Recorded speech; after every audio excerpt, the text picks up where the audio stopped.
कंटक जाल उनको भगवान निकालने लगे। कंटक जाल लगे पुन जोए और हाय महा दुख पायो सखा तुम आए थे नदी के दिन खोए। तुम सुदामा कहाँ रहे इतने दिन, तुम पहले क्यों नहीं आए? भगवान कांटों को तुम नहीं और कहते हैं पानी परात को, जो परात में पानी था हाथ छुओ नहीं और नैनन की जल सो। इतनी जोर से भगवान रोए, आंखों से आंसुओं की धारा चल रही है। सुदामा के पैर आंसुओं से भगवान ने धोए। सुदामा मेरा मित्र, सुदामा मैं द्वारकाधीश और ये मेरा मित्र इतना परेशान, तू पहले आता, पहले क्यों नहीं आया? अब देखा कि भगवान इतने रोते ही जा रहे, रोते ही जा रहे। आज रुक्मिणी, सत्यभामा, जामवंती सब रानियां खड़ी देख रही हैं। आज इनको क्या हो गया? आज तक ऐसा कोई मेहमान नहीं आया और इसके लिए भगवान। उसके बाद बोले, भगवान कहने लगे सुदामा अब ध्यान भटकाने के लिए भगवान ने कहा सुदामा तुम्हें याद है एक बार हम तो जंगल में गए थे लकड़ी लेने के लिए, तो गुरु माँ ने चना दिए थे और तुमने अकेले चब लिए और हमको नहीं दिए थे। अब भगवान इशारा कर रहे हैं, अगर तूने पहले एक बार चना चोरी से चना खा लिए थे और अब की बार फिर वही काम करना है।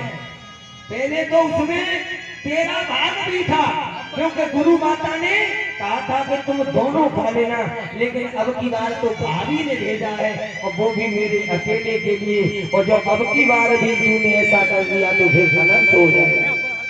याद दिला दी, लेकिन सुदामा अब सकुच के मारे वो चावल की पोटली कांख में लिए हुए बैठे।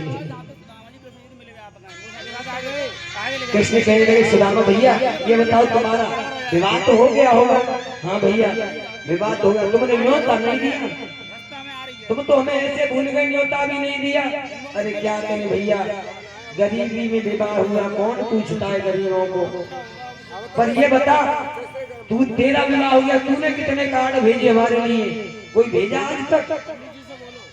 कृष्ण बोले सुदामा तुम्हारे पास तो गरीबी का धन का अभाव था, लेकिन मेरे पास समय का अभाव था, क्योंकि एक भी विवाह मेरा ऐसा नहीं हुआ जिसमें बैंड बाजे लेके मैं जाऊं और कार्ड छपवाऊं, लगन आए पक्की आए।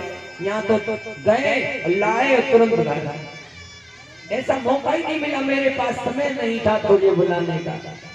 अब दोनों तो बोले चलो बराबर हो गए, कोई बात नहीं। पर ये बता अब भाभी ने कुछ भेजा है मेरे लिए? बोले सुदामा चुप। भगवान सोचने लगे कछु भाभी हमको दिया और तो तुम काहे न देते। कछु तो दिया होगा, देती क्यों नहीं? और पोटली कांख में, और ऐसा कह के भगवान ने एक हाथ से बगल में लगी हुई पोटली को झपट खींच लिया। सुदामा बड़े लज्जित और छीन करके और वो खोली और खोल के उसमें से चावल खाना प्रारंभ किया। एक मुट्ठी खाई, दूसरी खाई और सब रानियां, वो रानियां सोच रही भगवान सबको देंगे, लेकिन वो तो ऐसे भाग में घोर, एक मुट्ठी खाई, दूसरी खाई और तीसरी और खा रहे थे। रुक्मिणी ने हाथ पकड़ लिया, ये क्या कर रहे हो? भगवान कहने लगे देवी तुमने बहुत गलत कर दिया, तुमने गलत कर दिया, एक और फक्का क्यों नहीं खाने दिया?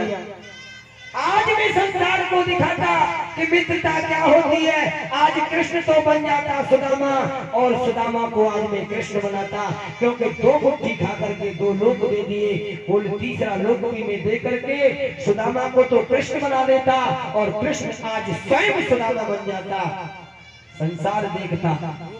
ये है मित्रता। देवी तुमने बहुत गलत कर दिया। इस प्रकार से कुछ दिन सुदामा रुके,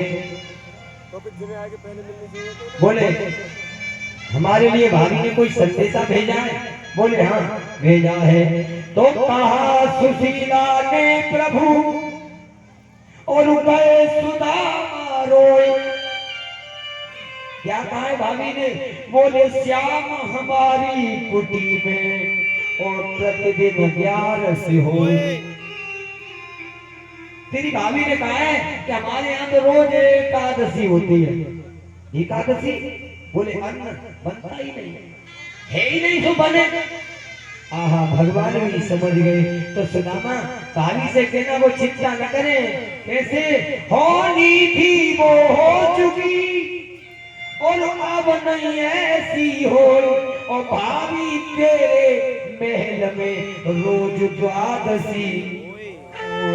अब तक जो हुआ तो हुआ, भाभी से कह देना आज के बाद द्वादशी यानी रोजाना द्वादशी खूब खाओ और दूसरों को भी खिलाओ। ऐसा कह के कुछ दिन सुदामा वहां रुके और रुकने के बाद कहा कन्हैया अब हमको जाना चाहिए, बहुत दिन बीत गए। तो बोले ठीक है भैया। अब सुदामा विदा मांगते हैं